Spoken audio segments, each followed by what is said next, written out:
Welcome to the Autosportradio.com 2024 show. I'm your host, Don Kay, and we are coming to you from Green Street Pub and Eatery at 911 North Green Street in Brownsburg. A couple things to mention. First, the in-house sound is courtesy of Pierce Productions. Anybody that has a small party and they need a little oomph so people can hear you, go to Chadwick Pierce on Facebook and sign them up. Also want to mention somebody I think a lot of you know, Carl Wentz. He is the winning crew chief for Buddy Lazier. He's got a 500 championship ring, and they won the series. He had a championship ring. About a week and a half ago, he passed away. A year ago, he was in Paducah where they had property, was doing some clearing in the woods, and he got attacked by ticks, and that was his demise. He couldn't solve the problem, and he passed away about a week and a half, 2 weeks ago. They're having a funeral down in Paducah, Kentucky with his family and friends, but they're going to do a memorial here in Indianapolis upcoming, don't know when yet, but if anybody is interested, I'll let you know. My first guest is a gentleman we bonded, we've become very close friends. He was an '89 graduate of the Air Force Academy, and I got a story about that place. He was an F-16 pilot, fighter pilot, but while in college in '89, he won the bronze medal for the '89 National Collegiate Boxing Championships. So when I read that, I said, I better watch myself. I was a boxer.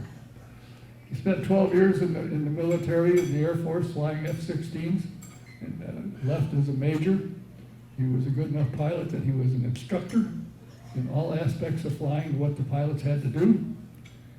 After leaving there, he flew for 8 years in an Airbus, something I've always wanted to do, for FedEx. So when your packages were on time, he was part of the reason he got them there. But along the way, he found motorsports and has competed himself and has started a business in 2008 called Racecraft One, where they train and teach drivers, young drivers and old for that matter, how to race, how to drive, how to strategize the whole business, and they've had quite success with it. And he has also built simulators, and when you see the ones he built, you go, holy Toledo. This guy ain't just a guy from McDonald's that found something else to do. So I want you to welcome, please, Mr. Kelly Jones. Thank you. Thank you. Now, as I said, I want to tell you, the Indy Racing League raced in Colorado Springs. One day we got off early and I said to one of the crew members, let's go over to see the Academy. It's not that far away. So we drove around, it's a big place. And we came to the main entrance with those 450 stairs. Well, dummy here climbed them. I got to the top, I thought I was going to die. I had forgotten we were already 5,000 feet in the air and went farther. Oh my. Jeez Louise, I was afraid the only way I'd get down to the bottom was to fall. That was quite something, but an impressive facility without question. How did you leave there and end up as an F-16 fighter pilot? Well, I graduated from the Air Force Academy in 1989 with a degree in aerospace engineering and also minored in Japanese. And so I went to flight school in Lubbock, Texas at Reese Air Force Base. I was there for a year and a half. I did well in flight school, and I asked for my assignment, my follow-on, my aircraft, to be the F-16. And so because of how well I did and the order of merit, I got my first choice, and from there I went to MacDill Air Force Base in Tampa. I didn't see you there. I've been there, but I didn't see you. How did your military move you along to where you are today? You left the military, went to Fed Express for 8 years, flying packages around the country. What caught your attention about motorsports? Well, I was based at Luke Air Force Base in Phoenix, Arizona, and I received a phone call. And at the time, I was driving a 1995 BMW M3, and this was 1999. And so I think that car put me on a list for marketers or whatever. And so, the invitation, the gentleman said, "Hey, how'd you like to come out to Firebird Raceway, spend the afternoon driving nice cars, and on top of that, we'll pay you $100." Ooh. And so that was kind of a no-brainer as far as asking for the time off, for that day off. And so I went down to Firebird Raceway, and at the time, Bridgestone was launching their new Potenza performance tire. And basically, they had 6 BMWs, 3 of them with new tires, Bridgestone, Michelin, and Goodyear, and 3 of them with simulated used tires. And it was basically a blind comparison test for us to, 3 people to a car with 1 instructor, and we drove on a coned course there, and then we rated each tire, blind rating as far as the performance of each tire. And I was voted I guess something along the lines of the best performer or something like that as far as for driving.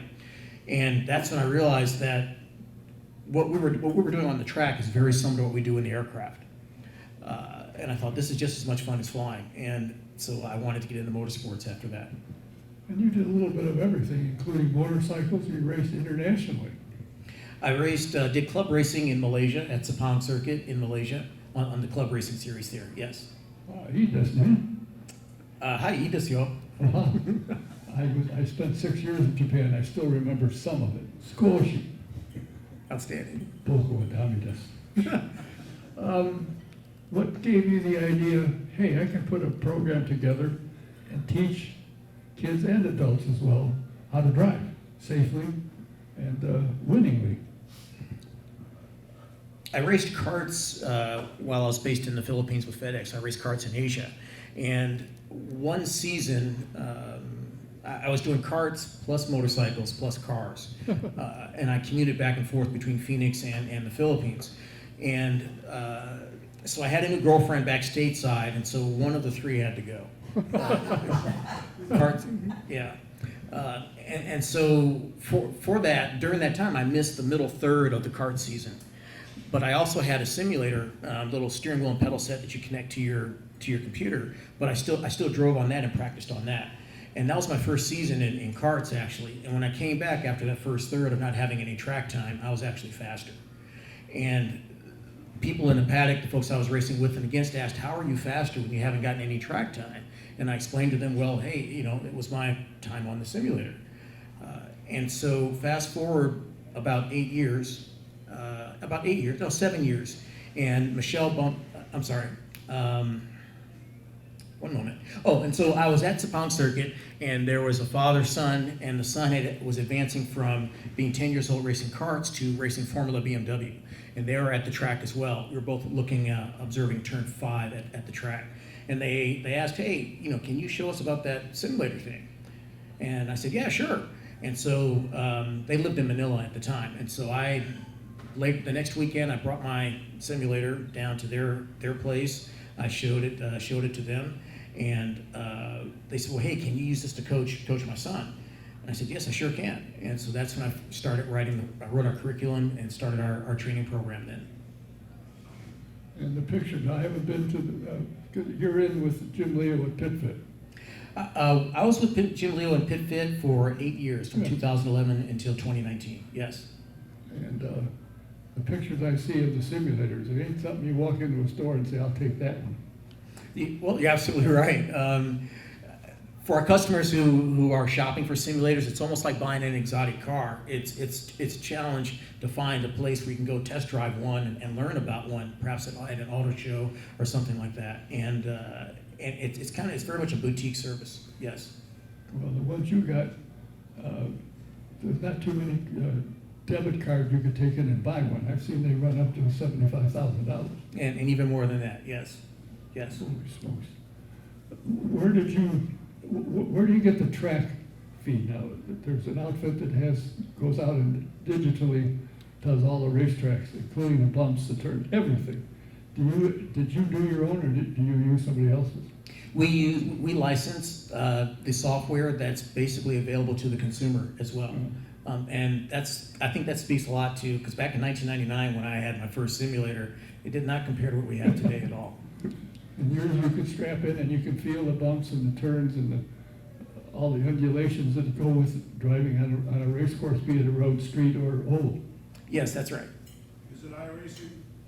We use a number of different titles. iRacing is one of them. Others you can think of, you may know, may be familiar with, are R-Factor 2, Assetto Corsa, Automobilista 2, and a few other titles. Oh, I know them well. I couldn't strap into a simulator, I'd probably fall out and hurt myself. Now, this for you has become a business. You have a shop, an office, and so forth, and companies come in, groups come in, and they lease your time to use your simulators. Now, how difficult is it for a novice like me, if I walked in, how long would it take me to figure out what I'm doing? It wouldn't take you very long. Fortunately, we can adjust the difficulty, and we can turn on driver aids and things like that, anti-lock brakes, traction control, stability control. So in other words, they're designed for a dummy like me if I came in and do it. Absolutely, yes. When we do our group events, we set them up so that everybody can have fun. I see, okay. And how does one say, well, like we have Mr. iRacing over here, might want to come up. You don't have to wave. I know who you are. Oh, he doesn't know who you are. How do we get a hold of you to book time? So on our website, racecraft1.com, you can find our contact information there, and also a link to our schedule there. You can schedule yourself online. You can also email us, info@racecraft1.com, and you can call us at 317-662-0966. Yeah, I've got that number I've got. Obviously, Yeah. if you're here. You know, it's interesting to come from being a top-notch, for lack of a better word, F-16 fighter jet pilot to training people to drive race cars, go-karts, whatever it is they want to get into. It's kind of an interesting transition from flying for FedEx for 8 years and then abandoning everything and starting a business out of something that you found interesting and fun. I wouldn't say that I abandoned my career with FedEx. Oh, you still fly for them? No, I do not fly for FedEx any longer. I had a traffic accident in Manila. I was scheduled. Let's back up. On May 25th, that weekend, I had a club race in Malaysia. And then on May 28th, that Wednesday, I was going to fly on our shuttle flight between Subic Bay, Philippines, and Manila to meet with an engineering company to put the final design touches on the simulator that I was designing. And we were going to show it that next week at the Philippines Electronics Convention. So the aircraft, the shuttle flight was down for maintenance. And at the time, short notice, all the rental cars, I couldn't get a rental car. I kept a little 600cc motorcycle on base to get around on base. And I figured, well, I got to get to Manila, so let me take the motorcycle. Turns out, on the ring highway that goes around Manila, there was a gentleman who wanted to cross the highway on his scooter, go across 4 lanes of highway, across the grass median, and then turn left to go westbound into town. And so he pulled out really without looking. And the short story is that we collided.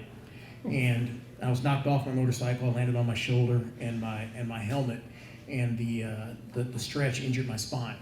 And so as a result, I lost use of my left arm. So my left arm from the shoulder down is paralyzed. So you've been driving one-handed? Yes. I wonder if A.J. Foyt would go along with that program. Yeah, I hurt my right shoulder, let's just drive one-handed. Boy, that's amazing. I'm sorry? Oh, well, he did it anyway, he didn't care. What are you hoping to go to from here? What's your goal of your next step? Well, what I love about this career is the way I get to give back to the racing community and impart whatever expertise I've gained through the years to our racers, to make them see that they're safer as well as faster, and also our instructors. The instructors that work with Racecraft One, many of them are folks that I have previously coached. And so our goal really is to continue to give back to the community as we're doing and to see the folks that we work with advance through their careers, which is very gratifying to see that. All right, that's one of my questions.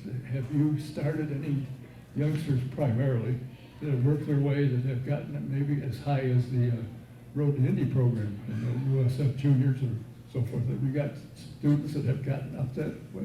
Yes, absolutely. As a matter of fact, I was in Mid-Ohio last weekend for the IndyCar race, and we had 9 of our students that were racing in the different levels there. Really? From USF 2000 up to Indy Lights. So our most advanced student that we work directly with is Miles Rowe, who's racing with Force Indy. Yep.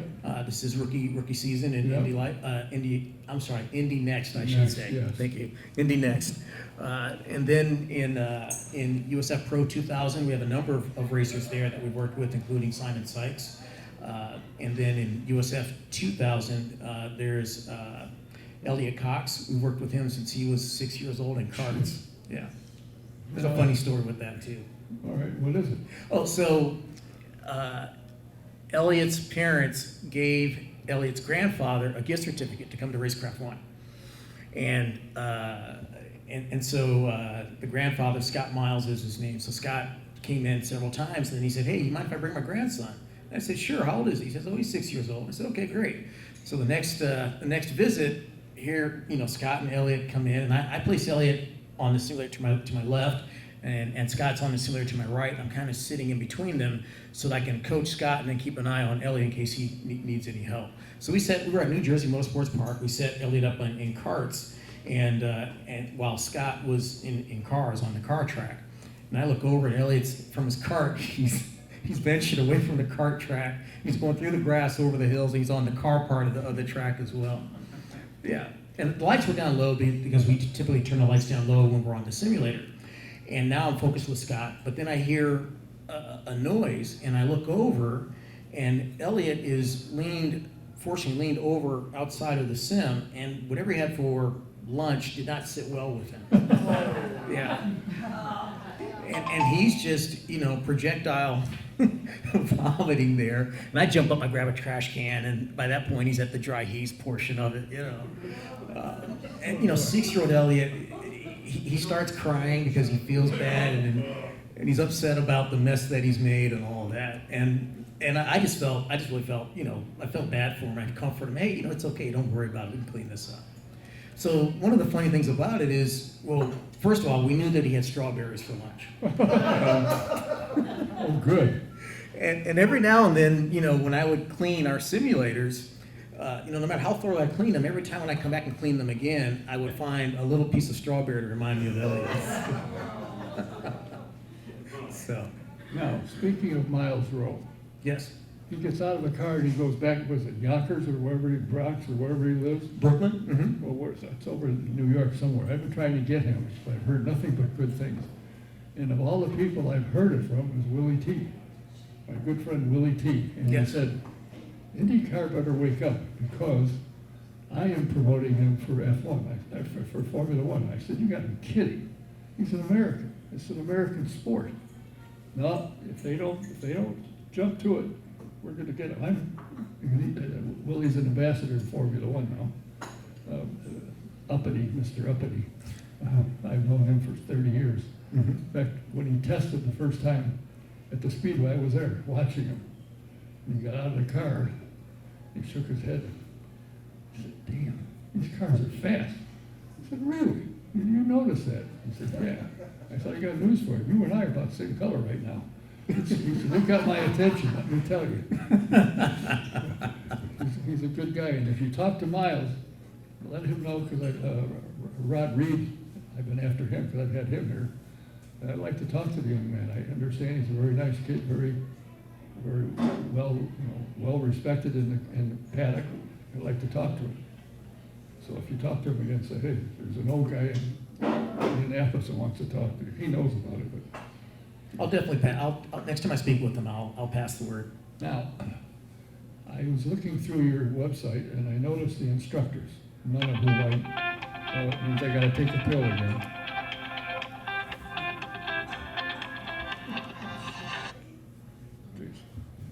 One of your instructors I know, I got down to the bottom, and Robbie Unser.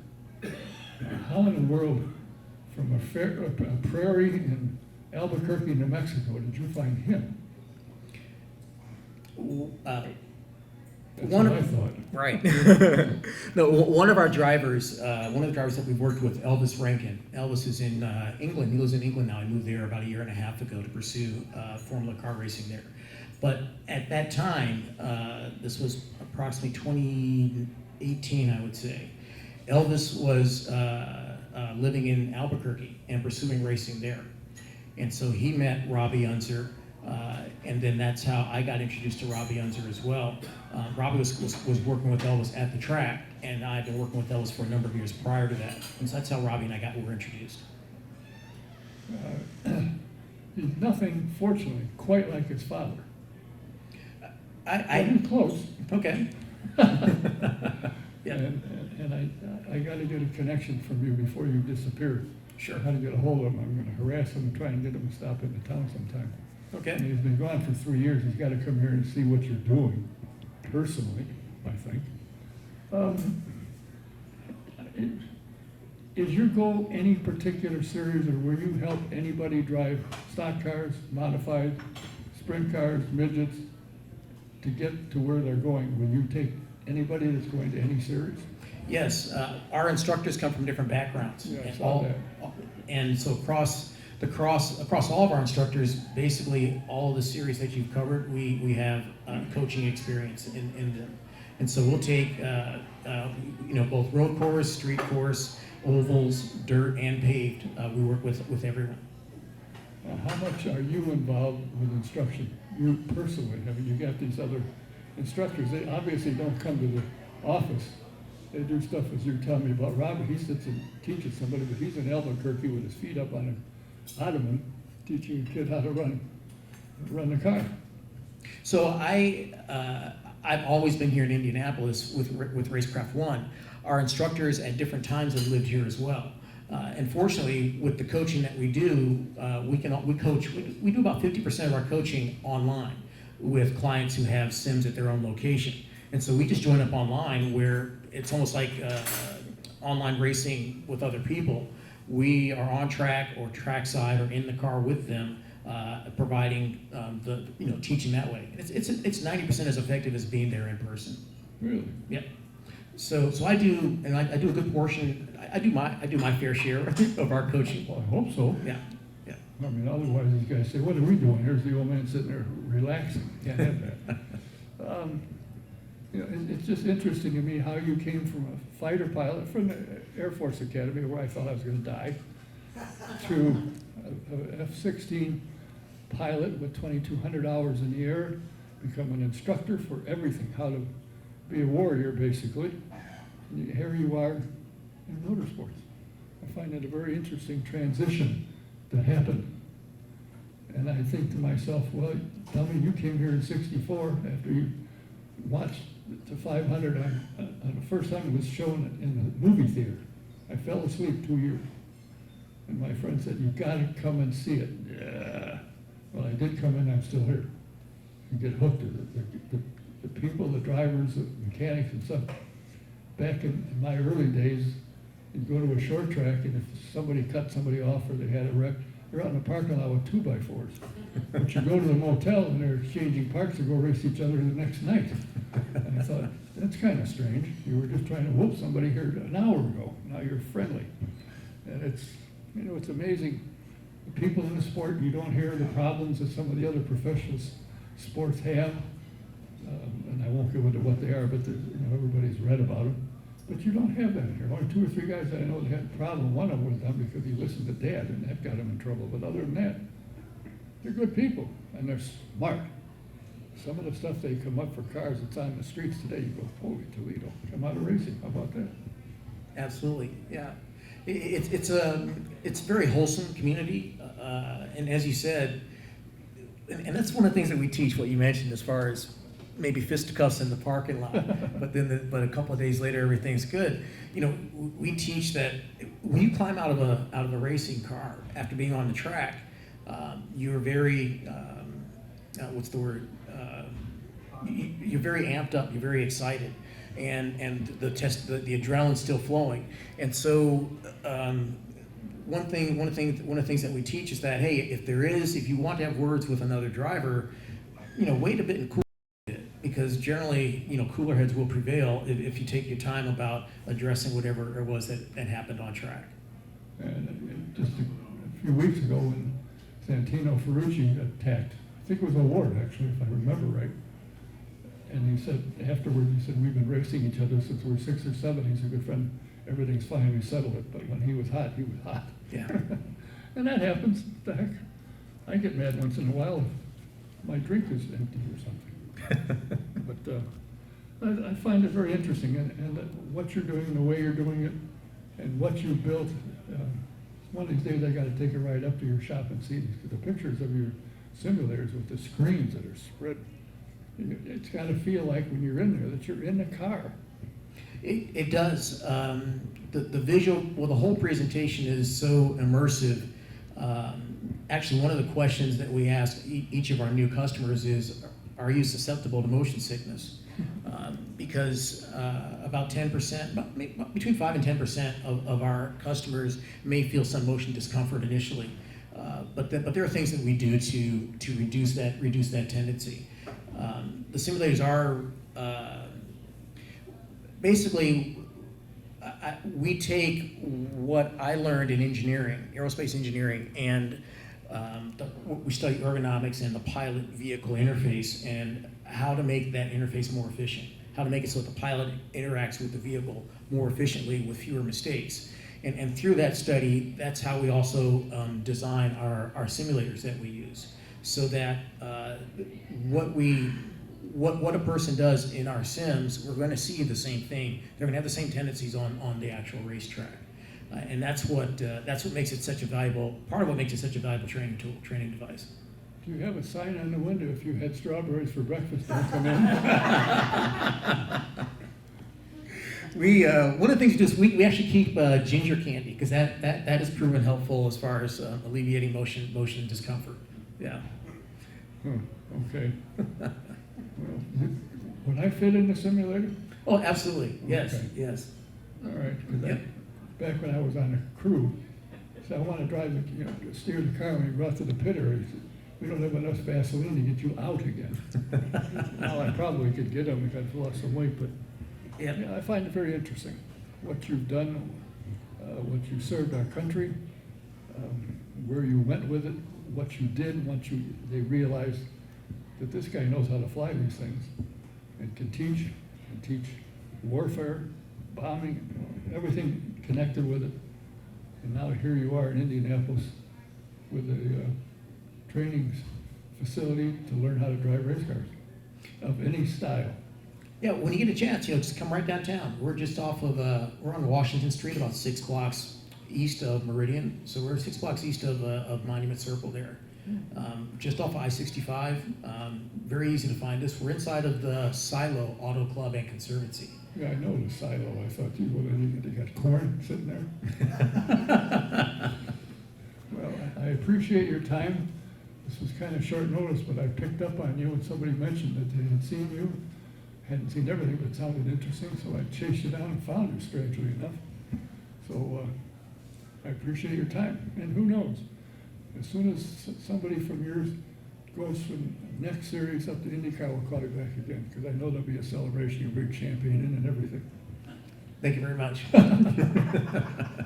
Well, if you get a chance, and I know somebody here that might like to take a look at, he's got a question. Jeez. You do anything with VR? Yes, we do. We do use virtual reality headsets as well. Which set do you use? We've used 2 different ones so far. We've used Oculus Rift 2 and also our Oculus Rift Plus, I think it was the second one, and also HP Reverb, Hewlett Packard Reverb. That's what I got. Mm-hmm. He's a star. He Outstanding. races against all these people. Yeah. So I can chase him down there and see if he can talk me when to let him take a 10-minute ride so he can come back and tell us how it is. Sure. Okay. Yeah. All right. Well, I thank you for your time. Look forward to talking to you again. Appreciate you coming, and good luck. Well, thank you very much. I appreciate you having me on the show, Don. Get your It's Miles been a back. pleasure. I'm sorry? So we'll get him and Miles back here. Yeah. Miles Road, get him and Miles together. Well, I've got to get Miles first. That's the first problem. He doesn't stay here. He gets out of the car and goes home, I guess. What is he doing there? Is he going to school, or what's he do, cut the grass? Miles graduated with a degree in film production. He's a very creative person outside of racing, and so he pursues that when he's not involved, not tied up with racing. Come in here and take pictures. I got some people that can take movies up. Okay. Yeah. I'll do that. There'll be comedy movies.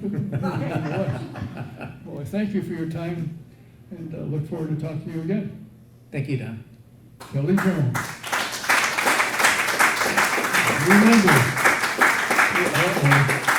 we're coming after you. It's racecraft1.com. Check it out. Very interesting. I went through it and went, boy, look at this. Check it out. Thanks for being here. Thank you, Don. All right. My next guest has been waiting here patiently. Thanks. And I will get a hold of you. Okay. Has been waiting patiently. He's got all these stories to tell me. Most of them I've heard anyway, because we dine once a week or so. But I thought, after 50 years, there's got to be something I haven't heard. Please welcome my friend. He spent 50 years in motorsport, a former employee of Eastern Airlines, and he had nothing to do with them going out of business. Nothing whatsoever. Please welcome my friend, Mr. Glenn Timmis.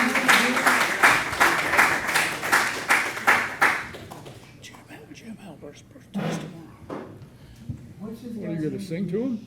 No, I Okay. thought you might. Oh, boy. Thanks for the offer. Thank you very much. I was told that a celebrity in the house with a birthday tomorrow, Jim Albers. Happy birthday tomorrow. Oh, I'm gonna get you. No, you're not going to get him. I already did. His birthday was a few weeks ago, so we got him then. All right, what got you into motorsports?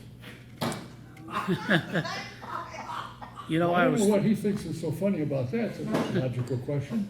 thinking about this, and I believe the first time that I had anything to do with racing, my dad took me to the midgets at Alexandria, Indiana, up by Anderson, and I could remember some of the race drivers' names, believe it or not. There was Tom Cherry, Leroy Warner, the Hadley brothers. Leroy. Yeah, he was Oh, a yeah, great guy, great guy. Yeah, because he owned, what was it, the track here in town, it's 16th and Kitley, yeah. Yeah, Anyhow, there was a couple of other guys that was Spider Webb. These guys were all Indy drivers at one time or another.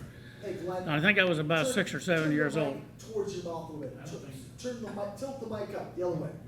Tilt it so you're speaking into the top of it. Okay, that better? Yes? Can you hear that better, guys? Okay, Yeah, but I can hear you fine, but there's. I know, All right, I know. okay. Have you turned it on? Try to switch.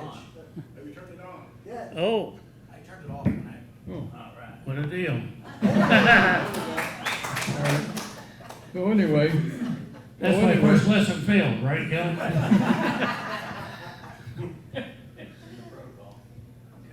So in any event, why that kind of got me started. I was probably 6, 7 years old, something like that. And then I don't know, things materialized other ways, and I couldn't go. And when I worked with Eastern Airlines, I worked lousy hours and lousy days off, so I couldn't go to races much. But I got kind of the squirm for it again because I was waiting on all these people at the airport, and they seemed to be having too much fun. And I also noticed that people who have been involved in racing for some reason or another seem to be a little different. They seem to be calmer. Things don't bother them as much. When flights would cancel, they didn't seem to be an issue with most of them. They were most of them very able to take care of things in their own manner. So it just kind of drew me back in, and I had to transfer to Tampa, Florida for one winter. And it seemed like all the snowbirds in the world lived down there, and all they would ask me about was the Indianapolis 500. So when I got out of there and came back to Indiana, I thought, well, there's something to this that I ought to get involved in. And it took me about 10 years, but I finally got at the Speedway with a little bit of things to do, and so I became kind of glued to it all from then on. You started, if I remember, in 1970 with a company that was doing the first film of the Speedway, and you were involved in card day and the race. Right, that was my first day as a non-spectator, I put it that way. The film company was called Dynamic Films, and they were the only company that I know of that actually did live racing and actually went around the country showing their movies and one thing and another. So, it was odd the very first time this happened, because when I immerse myself in something, I usually get knee deep into it. But they put us on a forklift between turn 1 and 2 out over the racetrack, and once you go up there, you're there. So we get up on top of this place, and I'm supposed to help this cameraman find whatever's coming in front of him if you don't see it. So when we get up there, he's cussing hard because he forgot to bring up his scorecard. And so I said, well, I think we're okay. I said, you want me to spout this off to you forward or backward? And he then tried to recruit me to do this dynamic film thing, and particularly when he found out over for Eastern Airlines, because obviously I could fly very inexpensively. But I didn't have the days off and stuff that was going to make that happen, so I kind of had to stop before we got started. But it was kind of an interesting thing to do. So the only thing I would do would be if I was standing behind him and I didn't think he was picking up something coming to us, I would kind of spin him around or pointing towards the action or whatever.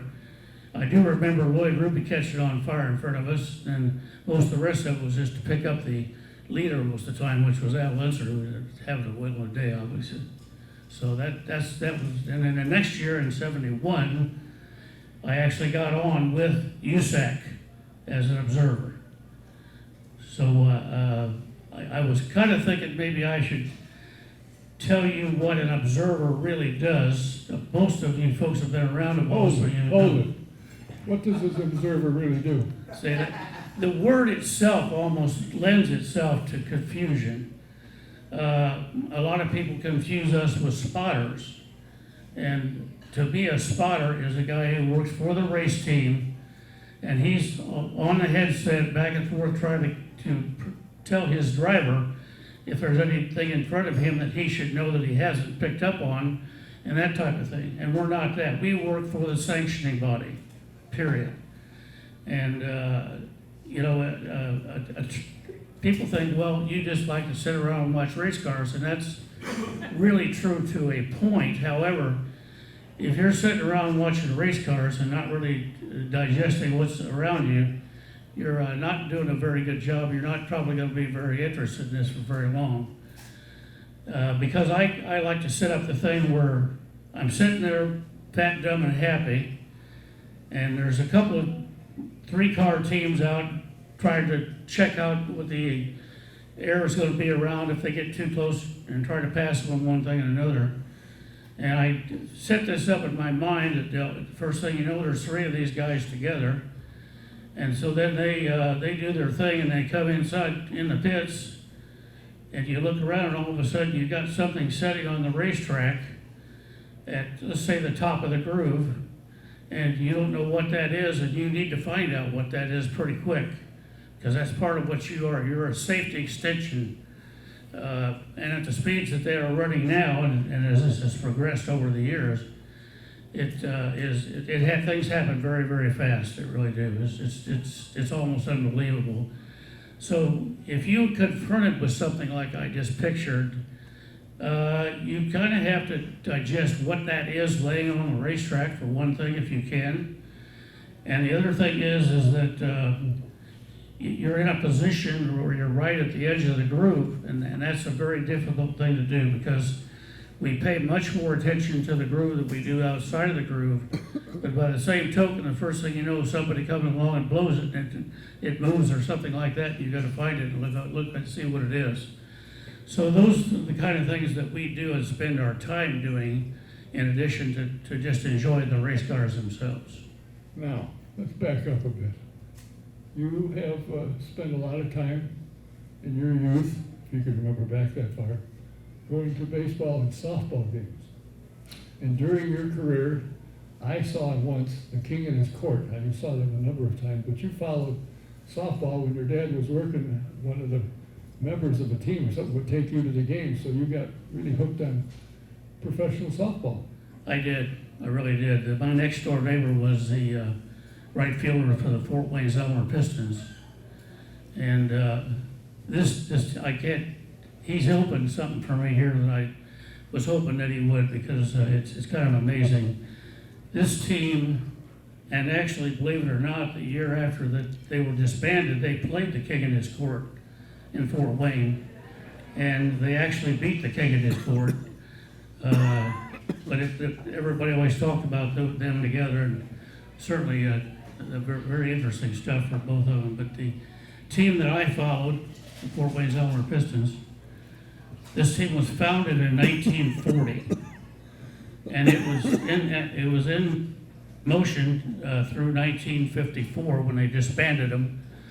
And this team won 1,253 games and lost 189. That is 88% winning percentage. And every time I get a chance to tell somebody that I take that, because these guys were just unbelievable. They were really something else. And it was a very entertaining game at that time.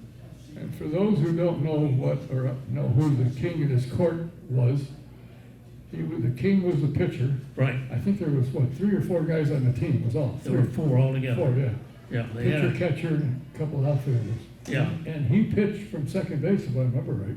he pitched from center field the night I saw him, and second base. And people couldn't hit the ball. He The guy was amazing. unreal. He really was unreal. He was good. But I found out later on that my friend Ernie had played against him in a 9-game team before he ever joined the Pistons, and he homered off of him. So that tells you this, because this guy was, if you haven't seen him, never will now. Of course, he's passed away, but he was unreal. He was an extremely talented man. So, 50 years as an observer, and it's kind of interesting. I'm sure all of us have been out for qualifying and watching qualifying when they're down at the entrance to pit area. There's the team owner or engineer or something, and some guy handing them flags.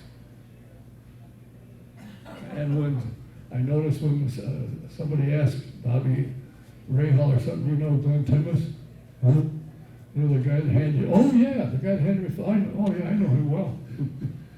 So you got to see everybody. Yeah, that's where I really met most of the people, and you really, a lot of times they bring a grandma or their mother or a girlfriend or whoever in and let them wave the flag, and that was pretty interesting stuff. And you actually are, the place was emotional, filled, people trying to qualify and stuff like that, so you had to be a little careful, but by the same token, I met an awfully lot of people that way, and I seem to really have a lot of fun and a lot of good stuff going on. I will tell you, without telling many stories about him, but I guarantee you that A.J. Foyt is mellowed. I also guarantee you that A.J. Foyt is not mellow. But he is a pretty cool guy when you get around him and catch him at times in awkward positions, we'll put it that way. Because I never knew what was coming for him. One time he came out there and he got off his golf cart and he says to me, do you bleed a lot? I said, well, not excessively, but I said, you've missed the boat, AJ, because I tell everybody that old age is not for candy asses.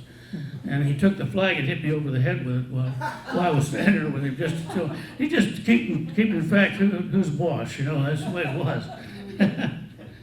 But I met a lot of people there, and that was very rewarding actually for me. It was terrific. Was there not a time when the parts and pieces of a car were color-coded, so when something fell off, you saw the color and you knew where it came from, or had a pretty good idea what part it was? There was some semblance of that back with the Roadsters, mostly. Yeah. But when they got into the rear engine cars and how much different they were, and the pieces were different and things looked different, that kind of went away. And that also was when people were actually making a lot of exceptions to what they were building and how they were building them too. So that kind of died of its own accord. Because Roadsters were basically mostly all the same kind of a car. You just did the nuances to make them go faster, and whoever was driving it.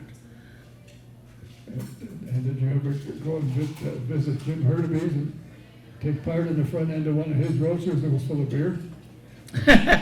You talking about Jim Hurtubise? Yeah. Yeah, that was hilarious, it really was. Yeah, that was a little before I was active in IndyCar, but it still was very interesting stuff. That's cool, very cool stuff. Things have changed dramatically. In those days, for them to go out and run short tracks, it was nothing. Now, you know, the driver comes with a briefcase and his helmet in a bag, and somebody probably carrying something else. And the sponsors won't allow them to drive on the short tracks anymore because of their responsibility in IndyCar. Yeah, I hesitate to be critical about this. I don't mean it all that way. But we can thank Roger Penske for bringing money into racing, and we could also curse Roger Penske for bringing money into racing. And there was a lot of good stuff that came out of it, but there's also a lot of bad stuff.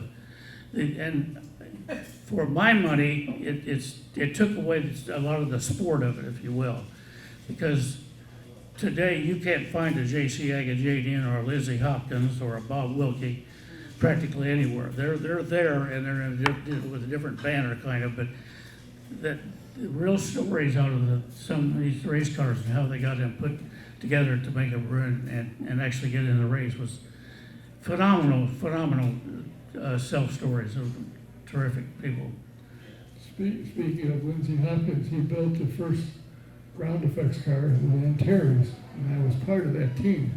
Yep. And when we talked to him about the car, he said I'd have been smarter to put a motor on a computer and run Masters car. It didn't run well. We got it to run and qualified with it, but he said, boy, it was a struggle, and he should have put a motor and a wing on a computer. That Heartbreak Hill was right there. The emotions were unbelievable, particularly back when they only had 3 shots the whole month. And it was just a different animal altogether then. So it's, those things did happen. What do you miss most about, now that you're no longer a part of live things? You go to some races on occasion, you watch them all, of course. What do you miss most now that you're retired?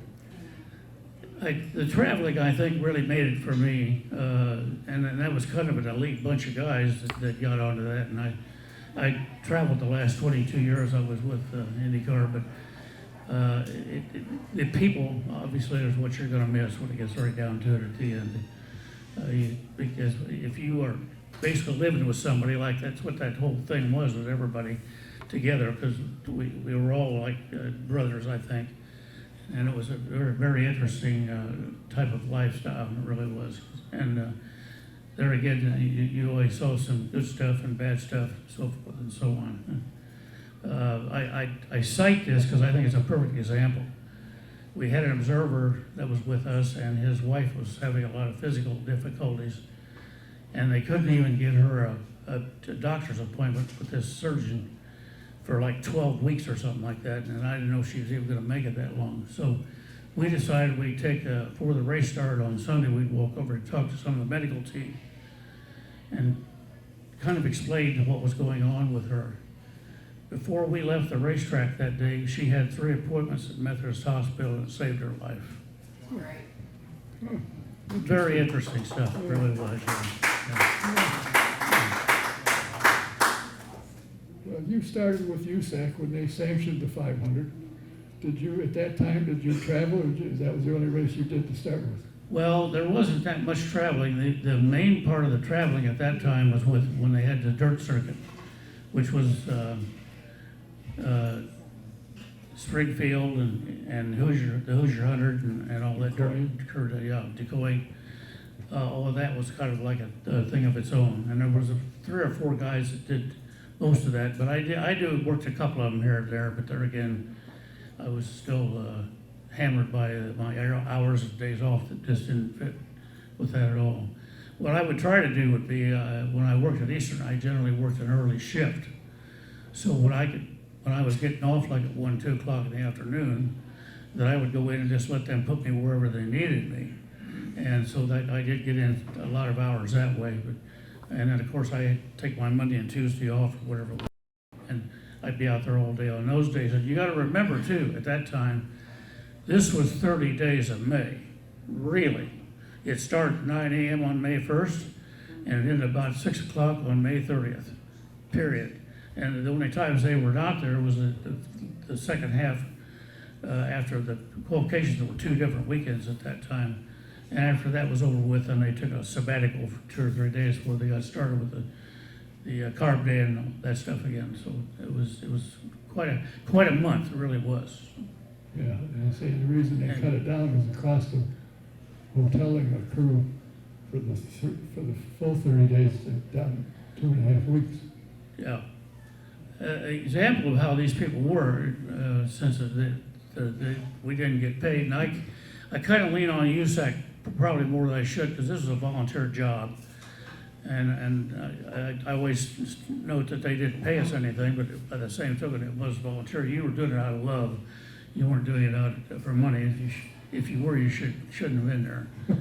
But we had a fellow from Phoenix, Arizona, and he was a heavy equipment operator in Arizona, and so he made pretty good money, and he had some land that belonged to the family up around North Manchester.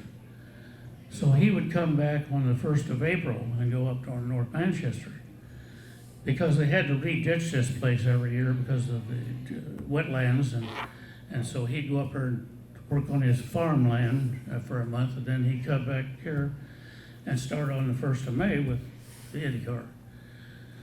So when he come back, he would pay his hotel bill, which was usually $3,000 or $4,000 for the month of May. And he was just one of these really great guys and a terrific observer.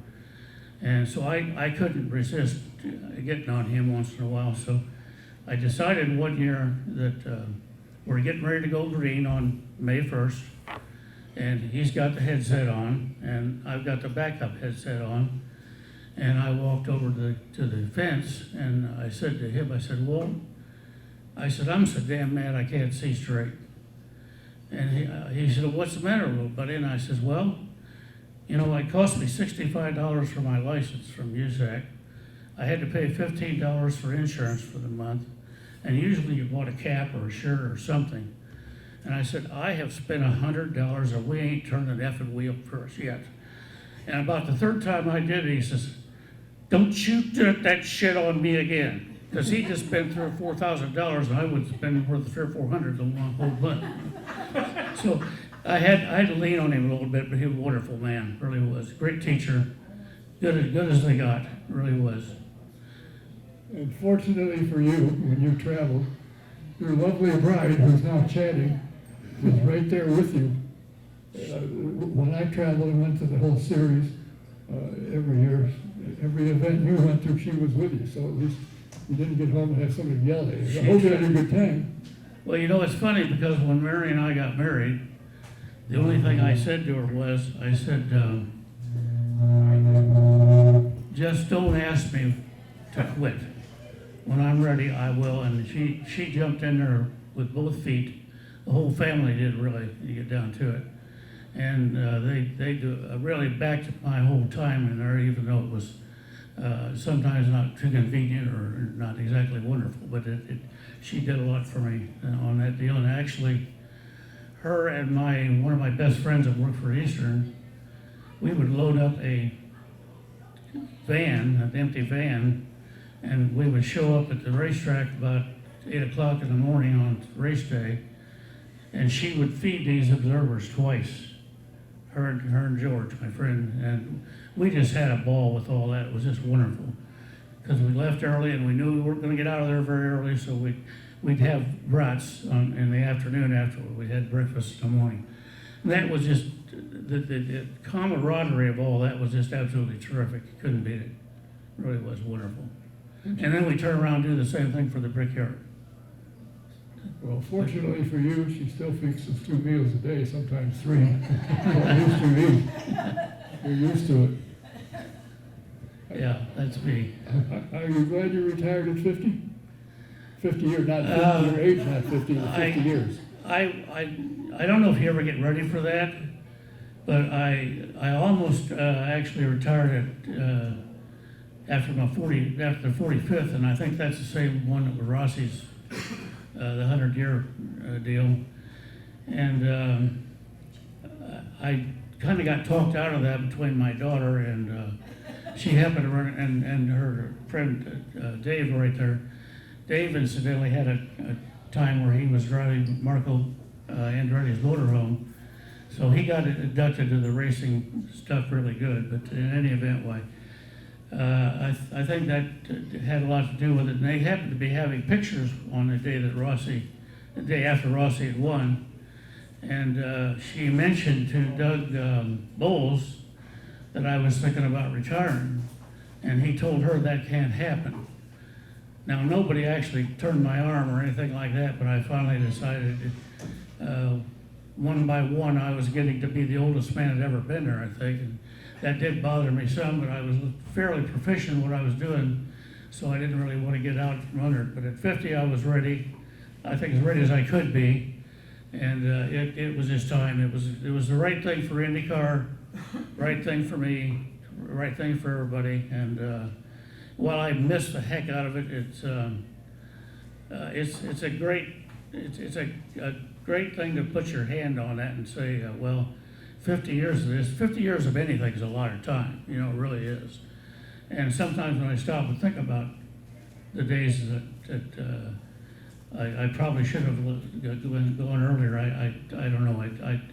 I think it all just worked out as well as it could, to example. And sometimes I get to the point where I feel like I'm not accomplishing anything, but I guess I just am getting old, need to sit back and relax and enjoy it now, which I'm trying to do. Which Mary says, now that you're available and not doing this, you could wash windows, pull weeds, take care of some yard work and everything, trim trees. So it's worked out well for her. She's you've taken some pressure off her. Oh, really? I guess that's not true. She's saying, oh, really? When did that start? Well, some things get exaggerated, Don. I'm sure. Are you waving your hand for a reason? Yes, I Uh-oh. was wondering did the observers have power to throw a yellow? We do. However, they can always go over that. But it's actually up to us to actually turn. We don't physically turn the yellow light on. Our signal is yellow, yellow, yellow. And while there are times where that is overruled, it's very unusual. And I'm not sure how I can tell this story and not be too revealing.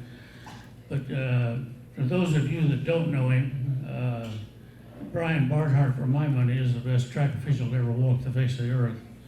And he used observers much different than most anybody else I've worked for. And he would get you involved whether you liked it or not. You're gonna do it, because he used us. And actually, he would wear 2 headsets at the same time on race day, and one of them was our signals that he could do, and so he knew our voices.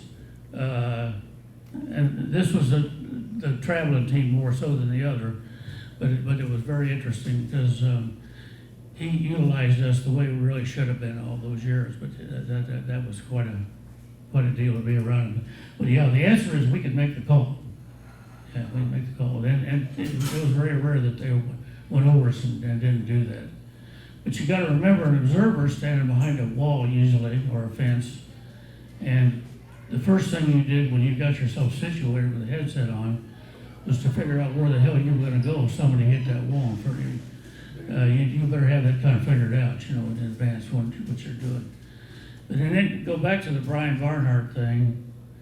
One of his mentors or bosses or whatever you want to call him, at one time made the remark to him, well, why do we have to have somebody at that many stations around the speedway? And Brian says, well, I can't see around this place, can you? That sort of stopped the conversation, but Brian had, I think, anticipated this happening. And he actually told him, because Brian's one of those guys that when he makes a statement, he wants to have something behind it. But in any event, he said that the observer team as such conglomerate is right about 90% of the time. So, not that that's infallible, but by the same token, you know, when you're making decisions that can affect you and everybody else around you, it's pretty dramatic. And I'm not trying to make it too much dramatic, but it's pretty dramatic when things get kind of fuzzy and bad. It's not an easy thing to do, really. So you're like a referee also. You become the eyes and ears of them because they don't see or they don't smell everything from the head spot. It don't work that way. Well, 50 years at anything is amazing. And as I said, you did work for Eastern Airlines. They went under, but it had nothing to do with you. I want to make that clear. I don't want somebody to say, hey, look what you did to me. Well, I appreciate your time. I think it's interesting for people, because I mentioned we get a group of 32 that comes to the race, and I said, you ever seen what an observer does? Yeah, I observe, usually looking at ladies. No. This is on the racetrack. They got observers? Well, yeah. They said they're the ones, and they got the best seat in the house. Where's that? Right up against the wall. Oh, yeah, that is a good seat. Somebody hits the wall there, you're gonna depart real quick. True. So Very it's true. Find a home. Yeah. So I appreciate your time and all the time you were there. And fortunately, I could say I've known you for quite a number of years. And it's always been fun to hear the stories. I have a lot of fun starting those. My daughter and Dave caught me around Christmas time, and we were around the 500 time, wasn't it, when we did that? And I showed up, and they stuck one of these things in my hand, and I was there for about an hour and a half, I suppose. I don't know. You don't know. Okay. Well, thanks for your time. Thank you. Appreciate it. It's always good to say, you know that the guy that Bobby Hull only knows when you mention where he's been. Yeah, I know him. I could pick him out of a crowd. Oh, good for you. Thanks for being here. Thank you. One of the best, Glenn Timmis. Now, we have 2 dates set aside for the next program, the 24th or 25th. And depending upon who I get when will depend on when we're going to do it. So far, they're both open. I've got some feelers out for a couple drivers. But the problem is, as everybody knows, everybody's out of town this week. Everybody's out of town in USAC. They're in Oklahoma and Kansas and all over the place. So it's been tough, but I got some ideas and got some feelers out, so I'll let you know when the next program is. But I want to thank everybody for being here. I want to thank Kelly Jones for taking the time. I'm going to explain what's going on, and to Glenn for staying awake this late and eating kindly, and Mary letting him stay out this long, and his daughter Kim is here. Until next time, Don Fay saying thanks for being here, thanks for watching. We'll see you again.